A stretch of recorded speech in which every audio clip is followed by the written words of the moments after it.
Guys, making another video today. So I got some things to show you and why I chose them. This is a great carry bag. It's from Browning, and I actually prefer, I'll show it to you a little bit here. You got a little compartment here. That's where I keep my speed loader strips. Right in there. You can probably keep something else in there. It's got a little netting, you know. I'm actually going to need that. So it has, you open it up.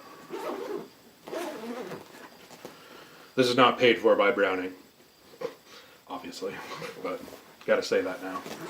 Alright, so you got a compartment here for, you can put some cleaning kits in there if you want. I actually put my ammo in there, my boxes of ammo when I'm shooting.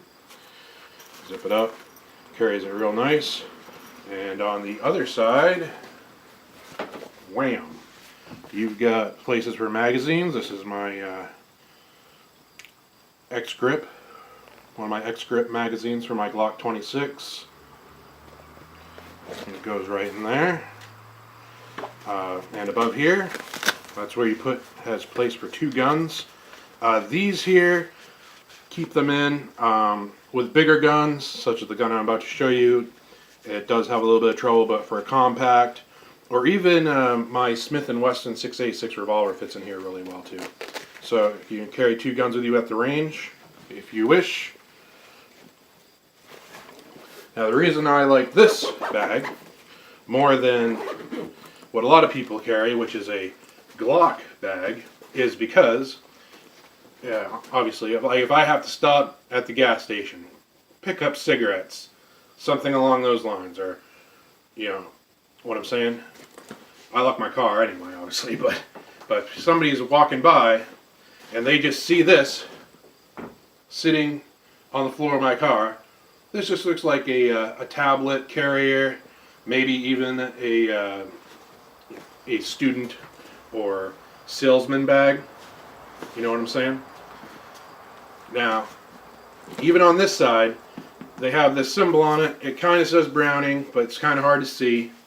A lot of people, layman people, that are just your average criminal person, isn't going to look in my car and see this and think gun. Okay? But if I have a Glock carry bag, everybody knows what goes in a Glock bag, and that's a fucking Glock, which is a gun. So they might break my window, try to get into it, stuff like that. But it's a great carry bag. I love it.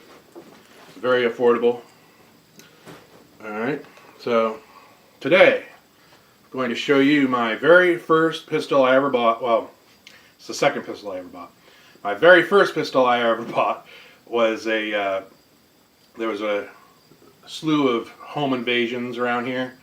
A couple of home invasions and some burglaries, and I was by myself because my family that I enjoy this farm compound with were away on vacation. They were having a good time. They're away for a month, and I have nothing. So, well, I did. I had a shotgun, but it was locked up. I'm thinking, I don't really want to go and fucking run upstairs. Like, I'm fat. Okay, I'm not.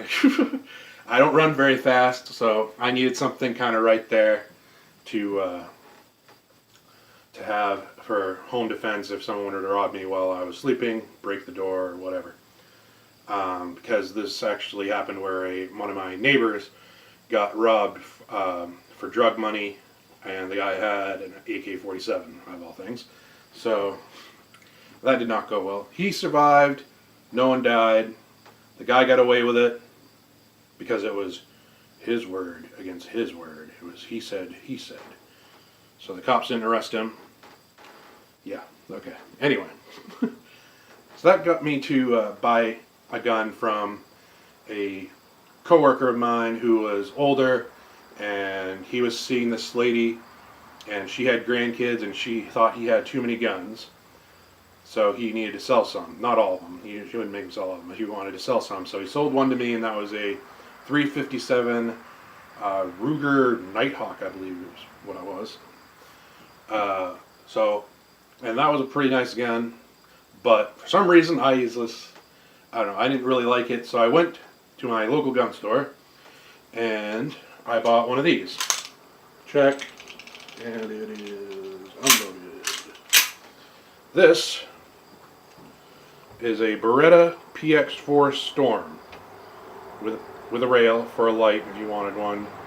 It's double single action, safety, decocker. You can get a kit that does decocker only. I actually lubed this up really good. You have to lube it up really good. This was a bitch fucking before, so to flip up. But I spent so much time lubing it that I don't know. I just never really got around to fucking getting it off. I got used to fucking flipping the safety off. So you can totally, the gun, you know, when you do that, you can cock the hammer if you want to. You can even train with it. Not like strike a fire since it's hammer fired. You probably won't do any damage to the firing pin or anything. You can do your at-home and training. And stuff like that if you wanted, which I thought was really cool. So great gun. I got it for like $425, I think. So it was a good deal at the time. These raised in price to almost like $600 on Gunbroker whenever one of the popular gun YouTube channels, or or they're not on YouTube anymore, but the Iraqi Veteran's still on YouTube. Iraqi Veteran 8888 is still on YouTube. So whenever he did a video of this, and a week later, Gunbroker had this thing at fucking almost $600. So there you go. But after that, no one really pays attention to it. Then it'll probably drop down. But this is a very nice gun, very good first firearm for home defense. Carrying, if you're in a hot state, you know, like Florida, Arkansas, shit like that, Mississippi, Alabama, Texas, Arizona, New Mexico, California, Nevada, shit like that, you might not want to get the full-size version. They do have a compact version, which is very nice.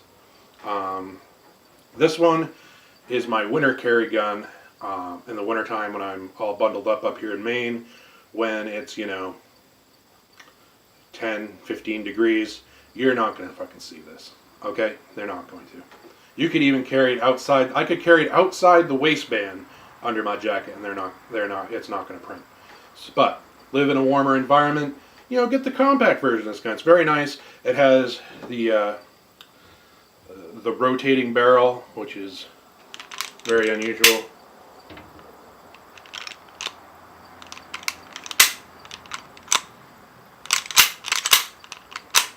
You can see. So it does take some of the kick out of it. It's not as flippy as other 40 calibers, but it still has some flip, some muzzle flip more than a 9mm, but not as bad as, say, a 40 caliber Glock, which is what, Glock 22, 23, Glock 23. That's the 40 caliber Glock. So, or Ruger, it'll have less flip than those. All right, very, very good. This is a 40 cal. I don't know. I didn't tell you that. This is a 40 cal. They make them in 9, 40, and 45. So there we go. The subcompact version of this gun does not have the rotating barrel, but the compact version does. This is the full-size version. It was carried by I don't know if this is a law enforcement trade-in or not, but some law enforcement actually buy these for their carry guns, for their duty guns. So let's go try it out. I'm going to pause it right here, and we're going to set up some targets out back there and see how I do. I haven't shot this gun for a while. It's a double single action, so I might shoot a little bit to the left, but we'll see. Alright, let's check it out. What's up, guys? So, looks like we're about to have a little bit of a shower here. But I'm going to try to get a few shots in anyway. Beretta Px4storm. Here we go. I don't know how loud this will be with the mic on the phone on there, so if you're using headphones, this might be a good time to turn down the volume.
So as I suspected, I shot a little bit to the right, but I did get it in the bull there a few times. The big orange one, not the black one. Oh. All in all, though, pretty smooth shooting gun. It's about, oh, I had my 30-foot marker here. I think my 30-foot marker is accurately. I'm going to say this is about 25 feet, which is about the maximum range for self-defense shooting when you're carrying a gun. I definitely would have hit the guy's heart. I made the mistake of actually looking to see where I was hitting. Of course, you never want to do that. And slide lock back.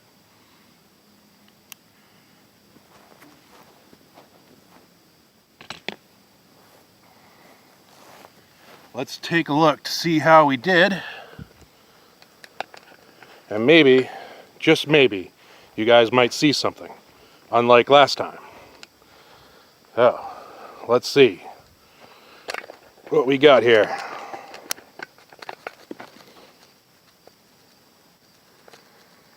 There you go, there's my spread from about 25 feet.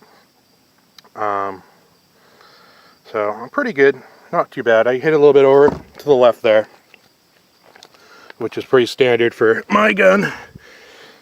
And the trusty old Walmart tripod leg fell off again, like it always does when I make videos, which is fucking annoying.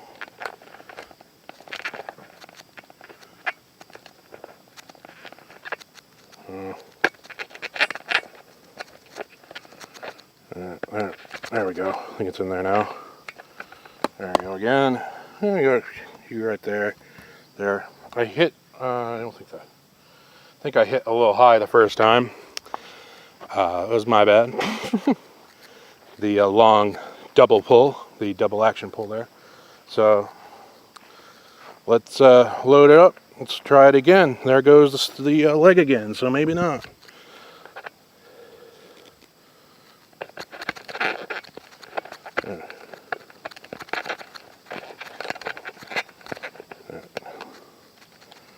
You in there now?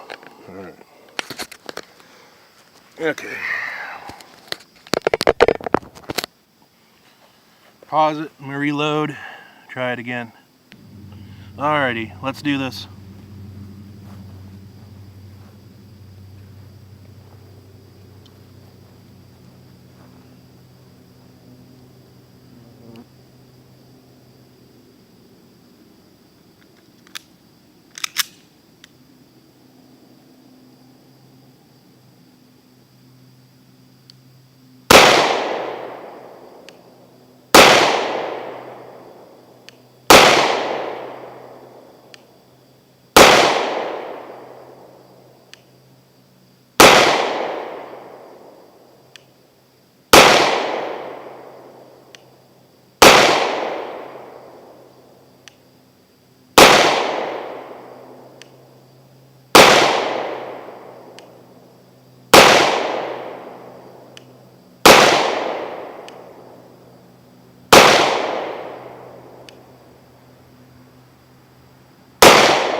Alright.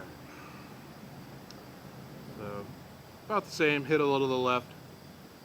About the same feet away.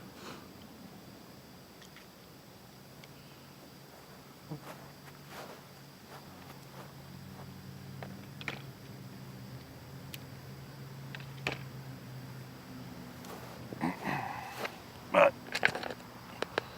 all in all, I'm pretty happy. It's hard to go from gun to gun, so I always like to practice with different guns. Depends on who you talk to. Some people say you shouldn't do that. Yeah, I don't really care. I think it's fun. Hit a little low to the left, which is kind of what I do with that gun.